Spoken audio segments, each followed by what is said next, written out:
vrai que on revient tout juste d'une étape de Coupe du Monde en Espagne. J'ai terminé 3e et donc c'est bien de pouvoir enchaîner tout de suite avec une étape du championnat de France.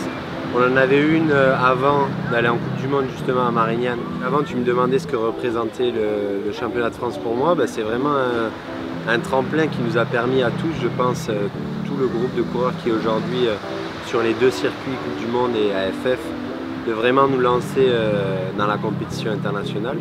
Parce qu'aujourd'hui on a sur la dernière épreuve en Espagne, dans le top 10 on est 5 Français. L'annuel de l'année dernière, dans le top 15, on est 7 Français, donc ça montre vraiment qu'on est une nation très forte.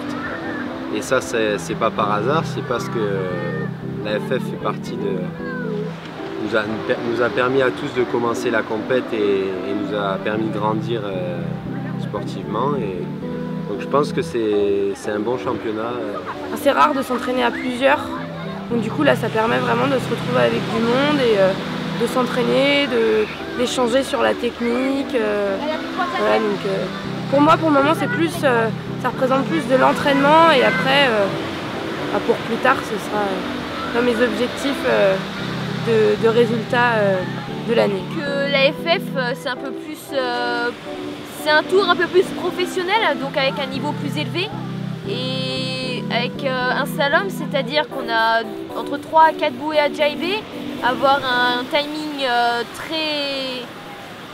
très précis sur le départ. Et à partir de là, c'est beaucoup plus technique de faire une AFF qu'un défi wind qui est plus festif. C'est aussi pour me juger avec les adultes, pour voir mon niveau, voir ce que je peux donner plus tard, puis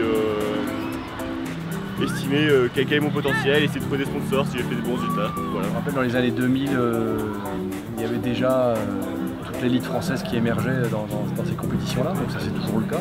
Ce que je perçois, c'est que ça reste très élitiste, mais peut-être un petit peu au détriment des bons navigateurs qui ont peut-être un peu peur d'y aller. Ce qui fait que, à mon idée, on pourrait passer de la trentaine de concurrents à 60-70 assez facilement si on aménageait quelques trucs.